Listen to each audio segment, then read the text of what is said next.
RCR with Paul Brennan, Reality Check Radio.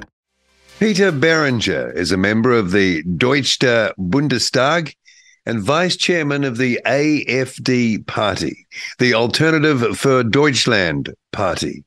He's a former asset manager, founder of German Precious Metals Society NGO, and the initiator of the international public campaign Repatriate Our Gold, which triggered Deutsche Bundesbank to repatriate 50% of its gold from abroad to Germany. And he's published a book on that topic. He has a Master's of IT and Business Administration degrees from European Business School in 1995, and he's worked mainly for international companies such as Booz Allen and 3i plc, private equity company in UK. Since 2003, Boehringer has been a financial author and conference speaker with a critical focus on the euro, on the flawed worldwide monetary system, and on other major political developments detrimental to the economy. In 2015, Boehringer became financial spokesman for the AFD Party. He's a member of their national committee. In June 2022, Boehringer was elected vice chairman of the AFD. And since 2017, Boehringer has been a member of the German Bundestag and AFD's parliamentary speaker on budgetary policy. In the 19th legislative period, Boehringer served as chairman of the Budget Committee of the Bundestag, presiding over the complex negotiation process for the German national budget, which is about 400 billion euros. So quite an intro, but it sets up who Peter Boehringer is. And he joins us here on Reality Check Radio right now. Nice to have you, Peter, come in from Germany on our radio station. Well, good day, and thanks for having me, Paul. I'm kind of wondering if you're overqualified. I'm just joking. Don't worry. You got a lot on the CV there. You are now basically a politician, right? Right. I'm the vice chairman of AFD Party. Yeah. So what's that like these days, given that we had a story recently where I think there was some alarm in the establishment of Germany that your party was gaining popularity like really quickly? Oh, absolutely. You can say that in the course of the last 13 months, I think we've more than doubled our poll results. It's not yet election results, it's poll results, but we came from 10% to close to 22% on a federal level now. And that's astonishing in just 13 months. Does that astonish you? Well, the timing maybe does. The fact itself does not, because it was really overdue. We didn't change a lot 12 months ago, maybe a little bit the tone and the language, but I think the time was just ripe for people to understand that we are governed horribly in so many respects, be it energy policy, be it migration policy, be it the woke cultural policy that the leftists are pursuing. And I could continue that, of course. Well, that seems to be kind of a pattern, in other countries. It's almost a pattern here around the world. The impression that a lot of us have at the moment is there's some kind of deindustrialization of Germany going on right now. Is that true? Unfortunately, it is true. They call it decarbonization, but actually, it is a deindustrialization. Absolutely, and in Germany, it's especially horrible because the government and the government before, under Mrs. Merkel, Chancellor Merkel, they abandoned both nuclear power and coal power. Well, we have not yet abandoned that, but we are in the course of that. They don't want oil heating and gas heating any longer. So basically, all so-called fossil fuels will be forbidden. And they cannot be just replaced by renewables. You probably know that this is not possible for technological and physical reasons. So what's that done to the German economy? Well, we are just about to begin that. I think the automotive industry, which was very strong in Germany, has already left the country. Not really, but many have really struggling, and we are really in worries for this industry. The same for other energy-intensive industries. Those will be the first ones to suffer, and unfortunately, to leave if we cannot stop the insanity. The insanity, yeah, because your country has a proud history of industrialization, making incredible products, awesome technology, a real powerhouse. Yet it seems that the political class has been happy to let that ebb away. Kind of makes no sense from this side of the world that a country in such a strong position would let themselves deteriorate or corrode in that way. Well, unless there is a hidden agenda here, which actually wants deindustrialization. And when you hear some greenists, you have the feeling that they actually want that and they welcome the deindustrialization, not knowing what kind of consequences that will have. But if you leave that aside, yes, it's insanity. And Germany is a poor country when it comes to natural commodities. So we don't have a lot of those, with the possible exception of coal. Just to abandon all that, not even importing coal and stuff like that, and also abandon other important things in our history which made us great. That's just a mix which is not very helpful and which leads to disaster, in our opinion. So obviously gaining popularity is an obvious sign that a proportion of the public, the voting public, the citizenry aren't on board with the way it's going. And that growth that you talked about shows that. So what is the average German thinking right now? What do they make of their country right now and how it's going? Unfortunately, we have a media that is not really saying things like I am now. They are depicting a picture completely different to the one I do. They're all leftists, all of them unanimously, almost no exception. So if you want to have a fair picture of Germany and especially of AFD, you need to hear alternative German media, which obviously hardly anybody does abroad. I've had a BBC interview the other day and they too only had the German mainstream view because either they have the same view or they get no other message from the German mainstream media. So this is the wall we have to climb up against the German mainstream media. But still, and nevertheless, the German populace is beginning to understand that this kind of government cannot be good for them. And especially the energy question is really something which strikes people because it makes life very expensive quickly. Well, I believe we will be experiencing brownouts in winter. Brownouts means that some industries will, by law, have to go offline, off the grid, for a few hours, which is not a catastrophic scenario, but it is horrible for those industries. And this was unheard of, unthinkable in Germany up until 2 years ago. It's just crazy how because that is the benchmark of a first world nation, isn't it? Keeping the power on. Yes. Yeah.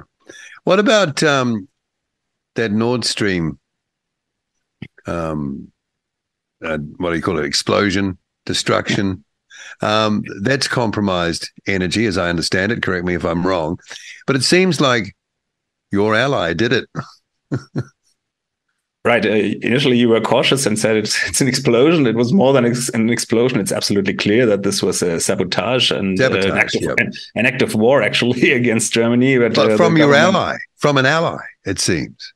Wait a second. The government, our government, wouldn't call it that way. They haven't put a lot of energy examining the thing, despite the huge damage this is doing to the German economy. I've calculated personally a number of more than 100 billion euros in energy costs added just because we no longer have that cheap gas from a pipeline, which worked. Pipeline gas from the former USSR has been received by Germany since the early 1970s. So even in the coldest of Cold War times, nobody bothered that we receive that gas. And now there was an explosion. And yes, there is, I cannot say for sure whether it was an ally of ours. Officially, the official version, after 3 or 4 official versions we've heard before, now is that it's been a Ukrainian SWAT team, whatever. Yeah, but you guys are supporting, well, not you personally, but your government supports Ukraine. Yes, indirectly, or in the meantime, directly. Well, no, directly with weaponry, right? Tanks. Yes, I'm not. Yes, you're right. it's the way it is. What a crazy situation. Delivering weapons there. Personally, AFD and my party would like to see peace negotiations, and I think already in mid 2022 there was a peace treaty on the table, but there was pressure from the West, and actually there was a guy called Boris Johnson from the UK flying into Ukraine and Kiev, not allowing them to sign that peace treaty. It would have saved hundreds of 500,000 lives and counting, unfortunately. So this is all horrific. By the way, this part of the interview was cut out by BBC the other day. It was the only really? Part it was the only part that was cut out, even though, to my knowledge, this trip from Boris Johnson in, I think, May or June 2022 happened, and it's pretty obvious, and we know what he told Mr. Zelensky at the time. Still, this is something which must not be broadcast, obviously. Well, let's say 500,000 deaths as a result of that. I mean, that's mind-blowing, actually. Oh, absolutely. Yes. I don't know. Like a war crime. You can have different opinions regarding that war. But to me, it is clear that it did not start February 2022. It has been started many years earlier, and there were breaks of contracts from the Kiev side. The Minsk contract was broken. Didn't Angela Merkel admit that it was a kind of a ruse to buy time for Ukraine, or whoever supported Ukraine, to build up a military where then some other fight could take place? Yes. Yeah. You're well informed, and you're bold to actually say it, but that's on record. That's official. That's what she said. Only years later, as of the situation, I think 2014, when really tensions got stronger there in the Ukraine. And not to mention, her phone was bugged by the Obama administration. Again, a great ally. Who needs enemies? Okay. Well, first of all, question just before we get on to the other stuff about the media, because you mentioned them. So that sort of that left media that you're talking about, because we've got the same thing here too. It's remarkable, the similarities here. And if we were talking to an Australian or Canadian, or we'd have similar stories. Is that an ideological position of the media, or is there sort of cooperation between institutions, organs of state, and media in a sort of like a concerted messaging effort? Can you tell us? I think it's both. It's a symbiosis between the mass media, the state media, if you want, and the government, the state itself, because the state guarantees the existence of the state media. Especially in Germany, we have media that are official, public media. Officially, they are independent, but they need a law in order they can receive 10 billion euro per annum by force. And nobody can escape that fee. Everybody has to pay it, even if you don't have a TV or a radio at all.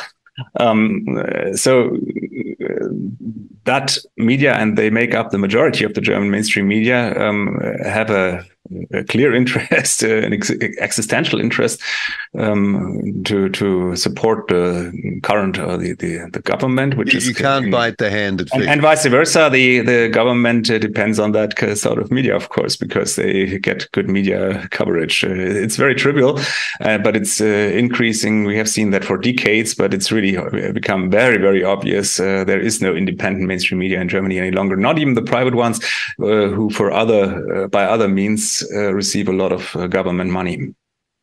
Is the German government planning to ban your party?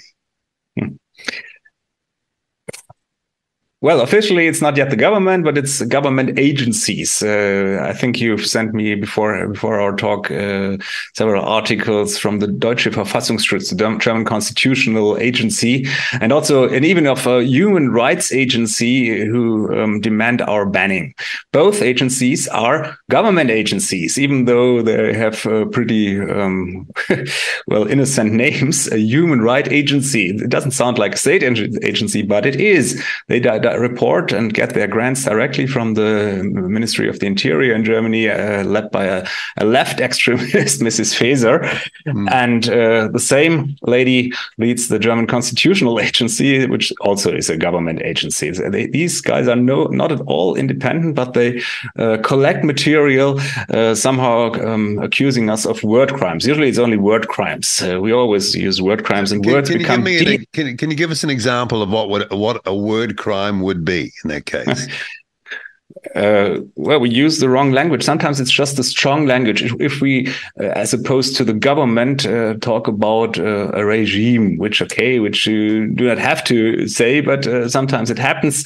Other parties have been doing that as well with other governments. So it's not a nice word, but it's a legal critique. And even the Constitutional Agency makes of that, they talk about a regime, so they imply it's not a democratically elected government. Right. So they imply to topple the government. That's the kind of thinking they follow. Yeah, the sort of the kind of demonizing your words. Okay, and they're misinterpreting us all the time to the worst possible. You can often interpret words or statements in different directions, and they always, with no exception, interpret it to the worst possible way. So they're not actually going at you for fundamentally what you're saying. It's the choice of words and the sort of the nuances of what you say that they're picking on. Is that or highlighting, not kind of arguing your fundamental premise. Yes, absolutely. There is no fair reporting about us, neither by those government agencies nor by the mainstream media. You really have to follow the alternative media or listen to the people in the streets. I mean, it is not by accident that we almost every fourth German is now voting for us, and another fourth can imagine voting for us. That's incredible, given what you're up against. So how strong is the alternative media in Germany? Because I know a lot of people now are seeking out alternative information sources, and that scale of support that you have must be freaking them out. I used to be a publicist before I became a politician for more than 15 years. So I was myself part of the alternative media. When I started more than 20 years ago, we had an audience of approximately less than 1 promille, 1 in 1,000 of Germans who received the information. Yes, there are critics out there with valid points, and so we started from a very, very low base. Now we have arrived, I think, at 10 to 20, maybe 25% listeners of alternative media, which is not so bad, and maybe 20% are already voting for us. So it's really directly correlated, but it's only 25%. But that's more than 100 times more than when I started 20 years ago. So we are gaining ground. You're perceiving a loss of trust and confidence now amongst everyday people in mainstream media. Are you seeing that, do you think? Yeah, we are seeing that absolutely. When it comes to our rallies, people are no longer so afraid, despite the Antifa resistance all over the place. People come to us, and Antifa is they're not very bold. As soon as they are no longer in a huge majority, they don't come anymore. So they run away. Yeah, absolutely. They're not bold at all. They can only win with a huge majority on their side, which they had for 10 years now. But these things too are changing. And in Eastern Germany, it's already gone. You don't see them any longer in the streets because they would be shouted out of the streets. In the West, it's a little bit different. So that's the good news. On the other hand, we have that mainstream media with their billions in the back, and they are not giving in so far. They are arrogant. They don't invite us to many important events. If they invite us, it's a 1 versus 5 situation in talk shows. And so on. Nothing is fair here. And this is still the broadcast for the millions. So it's a hard fight, but we are about to gain ground now. Yeah, I think this is a pattern, not just where you are, but, around in certain countries around the world, and Western countries, let's say. What about mass migration? I mean, we see that from this side of the world. It's kind of difficult to understand why country like Germany and other countries in the EU would want to throw open the doors in such a way which puts pressure on everything, doesn't it? I mean, the more people that come into a country, the lower everyone's standard of living is driven. It seems, if it's not done in a very organized way, it seems to be a hard thing to explain. So can you explain this mass migration? Who's behind it, and does anyone think there's any benefit to it? What you just said is common sense. That's what most people think. If we had direct democracy, the mass migration from special countries, from many countries, and at that speed, which we've seen especially in the last 8 years, but actually 30 years back, wouldn't have happened. The populace would never have allowed that. So there were obviously forces, the mainstream media again, and then governments behind them, and sometimes maybe international forces behind that, promoting mass migration. That's my personal opinion. It's hard to prove all that, but after following it for 20 or actually 30 years now, yes. And since 2015 in Germany, we have the very special situation that former Chancellor Merkel basically just abandoned our borders, our national borders. She let everybody in for no reason, with the possible explanation, he's a refugee, but we've seen refugees for decades, and we didn't let everybody in. We put illegal immigrants out. And to this very day in Germany, 99% of those coming into Germany, and they are almost everyone is allowed to stay here, has no legal right to be here. We have a German constitutional article granting political asylum individually to individually persecuted people. And that's it. It's Article 16.1, and only 1 in 100 of those coming to Germany actually qualifies. Probably closer to 1 in 1,000. And then there's a second rule. If you, on your journey from the country where you're allegedly persecuted into Central Europe, if you pass a country where you're not persecuted, you must not go on. You must ask for political asylum there. So this too applies for another 95% of people coming to Germany. But they too, because the other countries around us know that Germany will let everybody in, they just let them transit and pass through their countries into Germany, and everybody's more or less happy because they all end up where they wanted to be in the first place, which is Austria, maybe a few Scandinavian countries, Germany, and a few of them to France and to the UK. But the UK has become pretty restrictive these days too. Well, of course, none of that makes any sense. So you have to ask, well, why? Is it to somehow alter the population mix? Who do these immigrants end up supporting politically? I mean, who benefits in this? The easy answer is it's a big business. There are refugee organizations. You cannot deny that, even though it is being denied by the government. Some of those organizations who organize boat trips from Northern Africa or Arabia into Italy or Spain or Greece, they are actually funded by the German government. In some instances, we can even prove that. So this is incredible. So and then there is the asylum industry within Germany. You get a lot of government money when you support refugees to some extent. Okay, this is necessary. We cannot let those people starve, but you have to stop the influx at a certain point, and this is not happening. It has not been happening in 8 years now in Germany.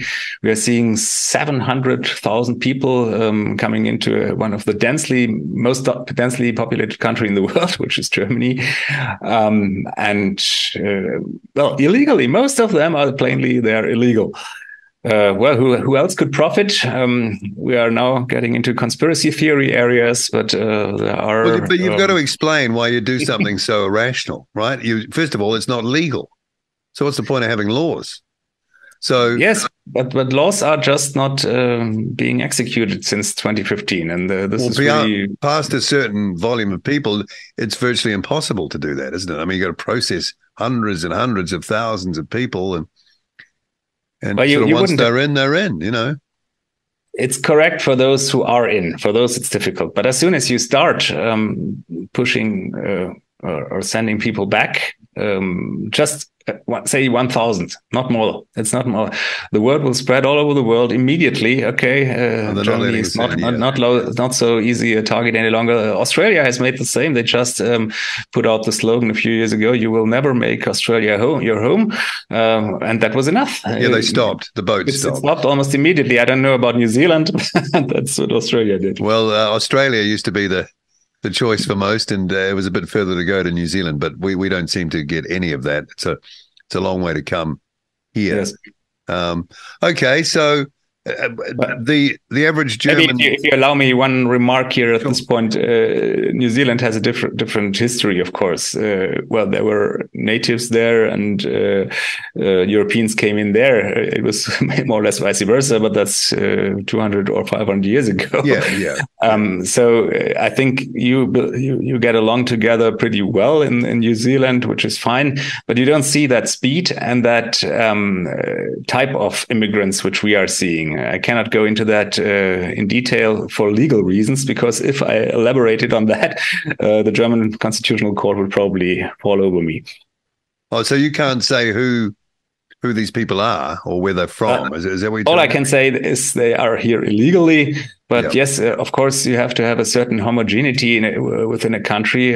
Germany has always been, since Roman times, 2,000 years ago, a country for immigrants. But they came at a very low speed. Most of them had a similar culture. Some of them even have had better cultures than the Germanic barbarians some 1,000 years ago. The Romans brought culture into, that was 2,000 years ago. So immigration is not always bad, but it has to happen very slowly, and you have to have some cultural similarity and homogeneity between those. Well, that's just country that's just and that is completely not the case in Germany for 10 years now. What is the attitude of your party and again, your average German to the EU now? Well, for some years after our foundation in 2013, we've been saying EU has to reform completely. They must no longer try to become a state in their own right, which they must never be according to the foundation contracts. So we give you a few more years to get reforms underway. But really everything since then has become worse. The euro is being rescued every day by hundreds of billions of euros. It is not a currency which is viable these days, even though it is never admitted. We have immigration problems caused by the EU from Brussels. This too is not being healed in any way. Brussels itself acts like a state. The European Commission acts like a supranational government, which it must not be in our view.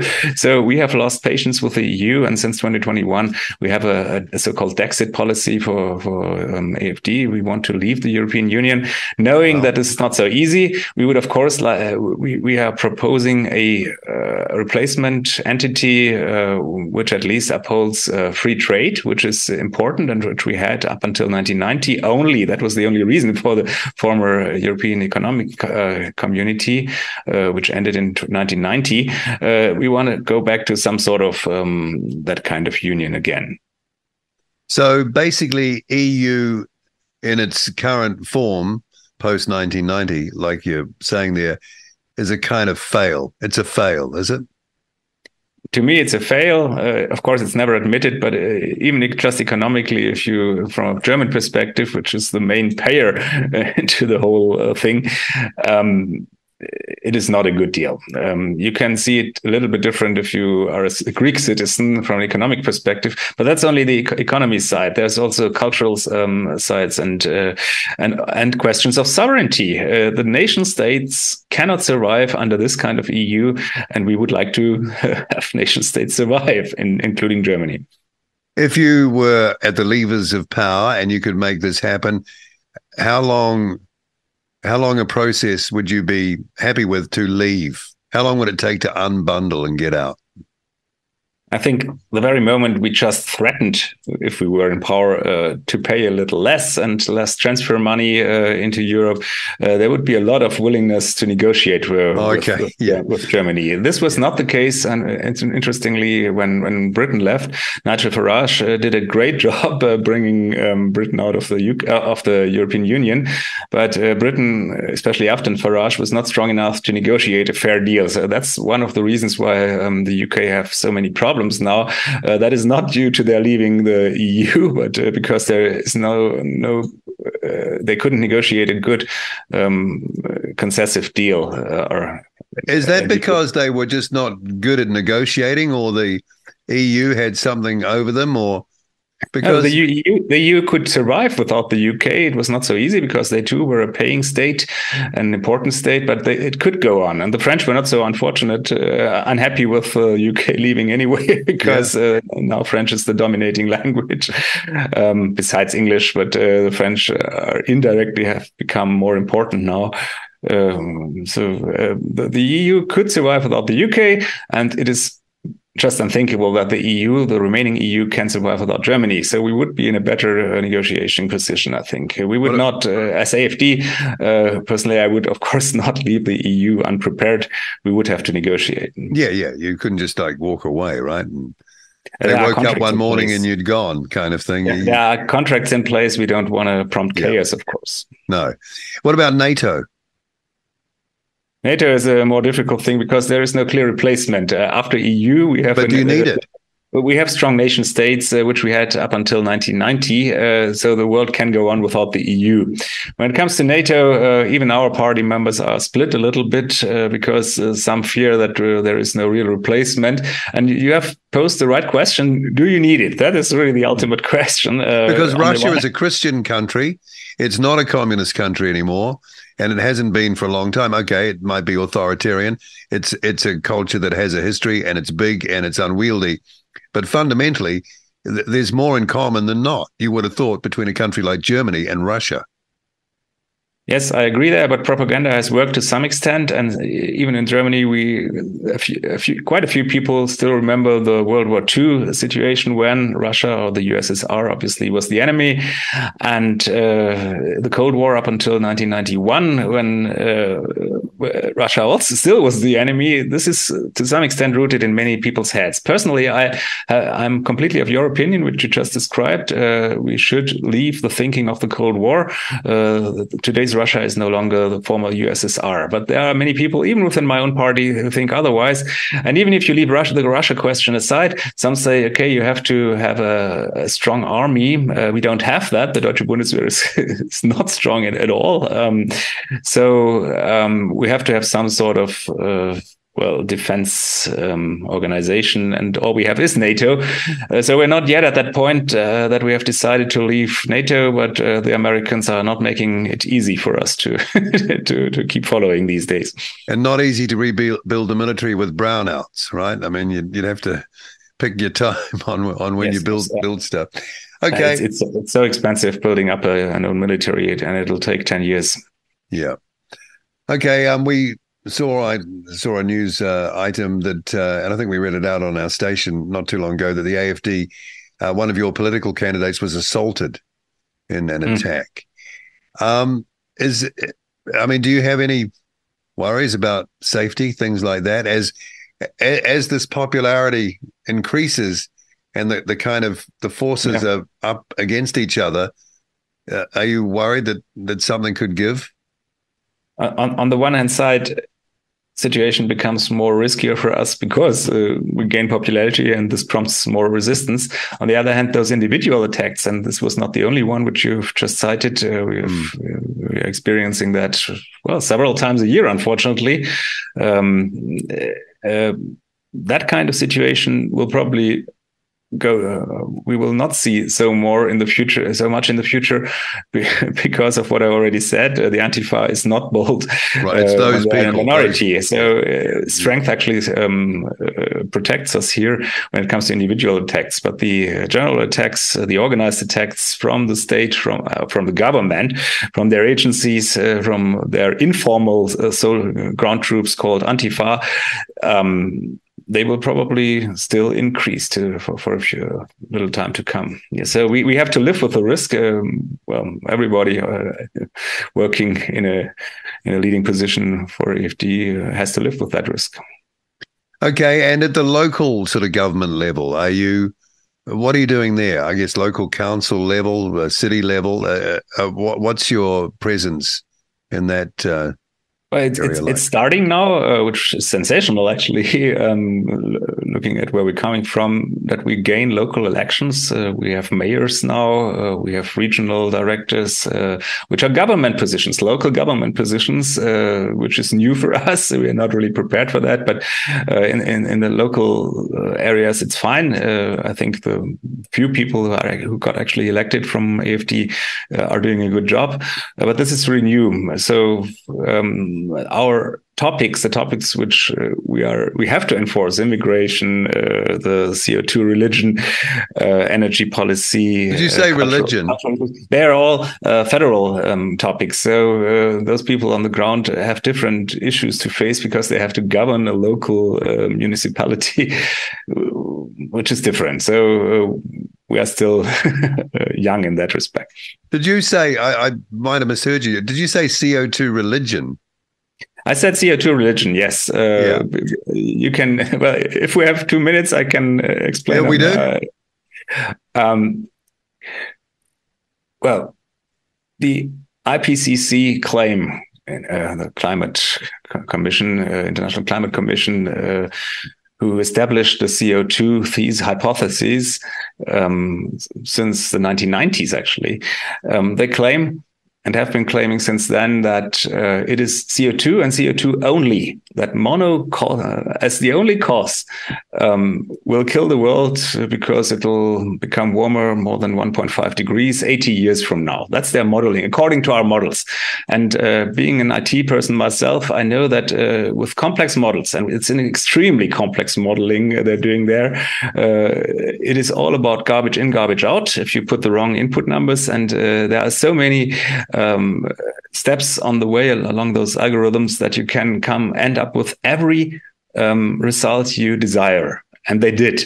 There is a lot of there are records going back to 29 that so-called hockey stick graph was established by the IPCC, which was a plain lie, claiming that from now on, due to CO2 and CO2 only, the world will overheat and it is unstoppable unless we industrialize 100% or at least 80%. All ridiculous, all unproven. So it's just not proven. The model, the science is not settled at this point, even though everybody says. But even if you left that aside, even if you believed all those models of IPCC, the amount of CO2 that Germany could save would not make any difference, even according to IPCC's own algorithms, to make any difference in the world. The other way, I have calculated that the new heating law in Germany, which will cost us close to 1 trillion euros. Trillion. Whoa. 1,000 billion, close to 1 trillion euros will, if everything works right, if it works and our CO2 emissions go down a little bit, will save the world from 0.0015 degrees centigrade 80 years from now, which is just ridiculous. It is unmeasurable. So even if you accept the crap, and it's a religion from IPCC, even if you accepted it is completely useless, what we're doing to just serve the CO2 religion. Yeah, well, different scale, but same kind of thing here too. So let's say AFD becomes a government, let's say. Okay. What would your program be to kind of right the ship? And how long do you think it would take? You're the finance spokesperson, so you must have run some numbers. You must have some ideas.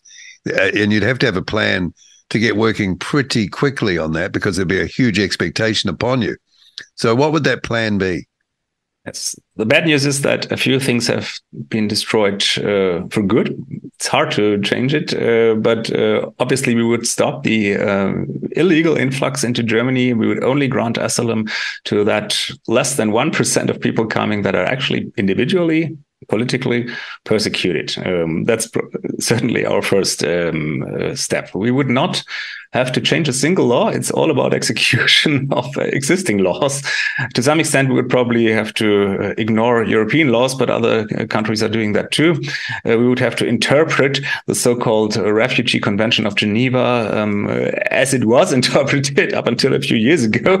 So here too, we wouldn't have to change anything. We wouldn't have to leave that convention.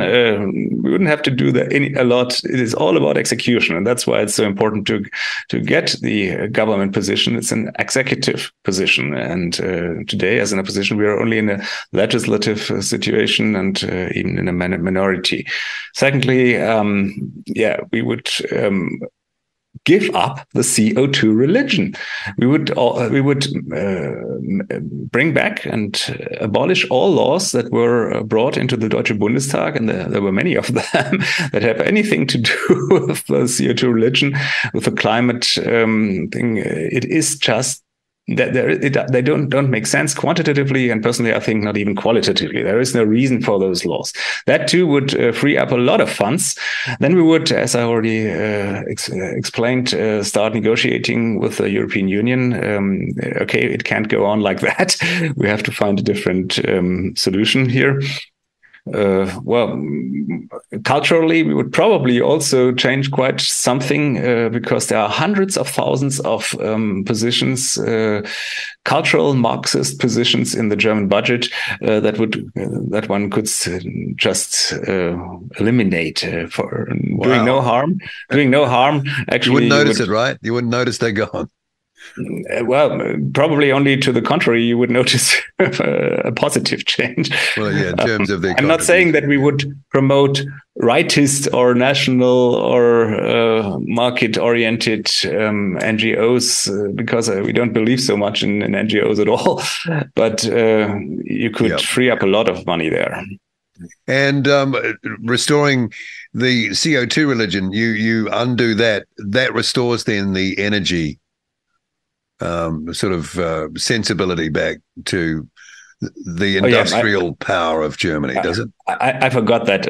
Obviously, we would have to bring in more energy offerings. It can't only be solar. Nothing against solar energy if it works in a market-oriented environment without subsidies. Same for wind energy. So we probably not take away all that, but we would no longer support that. And we would bring in gas, of course. By the way, we are buying almost the same amount of Russian gas in Germany than we did before the war, but nowadays it's called LNG as opposed to pipeline gas. Yeah. But it's almost the same. It's ridiculous. We're paying more expensive, five times as much, but the quantities haven't come down. So obviously, this is even the morale standpoint. The morale doesn't work here. It is not a moralic thing to buy Russian gas by LNG as opposed to by pipeline. So you could as well repair that pipeline, which is unfortunately not so easy, but we have other pipelines that are also closed. We could bring them back. We would use coal again with no bad conscience because the world is not heating up due to German CO2. Okay, and do you think there will be an attempt by the established political class, let's say, to try and inhibit you or block you? Some people have talked about the possibility of some sort of grand coalition coming together as a blocking move. Is that something that could happen? Are you thinking we have regions within Germany and regional elections, and that situation already occurred where we were by far the strongest party, close to 40%, but they still formed a huge coalition from the communists to the Christian Democrats and the liberal Democrats, all of them united against us. It'll be interesting next year because our election results will become even greater in those regions, larger, and it'll be really difficult mathematically to govern against us, but they will try and avoid that situation as long as possibly possible. Yes, and when When is we call it the general election. When is your next general election? That's in fall of 25. Okay. Well, if things go on like that, it was incredible what we experienced in the last year, doubling of election results. If we double again, it'll no longer be possible to govern against us. But, that's a stretch. I don't think we will have more than 25%. That's good, pretty good. But it's probably not enough to gain the government position in the federal elections. It's all about the Christian Democrats who, at least in their basis, the ordinary members of that party incline to us, but their bosses will not allow any coalitions with us. So if they allow that in 25, we would easily have a majority in 25. We already have that in today's Bundestag. If the so-called, Bürgerliche, the Conservative and the Liberal Party teamed up with us, even according to 2021 federal election results, we could have formed a majority, but they didn't want to do that. Let's see what happens in 25. We should have another interview by then. Yeah, fascinating. Peter Boehringer. From the AFD party, the vice chairman, he's an MP, and I think you said the finance spokesperson, Peter. So finance spokesperson and the vice chairman, yes, exactly. Yeah, it's been really fascinating chatting with you and to get that kind of insight. So thanks for making a bit of time for us, and we'll be watching it really closely. And it's hearing what you say, there's a lot of commonality, a lot of common themes and crossover between the things you're saying and the things that we're facing. Yes, I hear that a lot. I hear that a lot. I haven't heard it from down under, but so I'm really happy to hear that from you.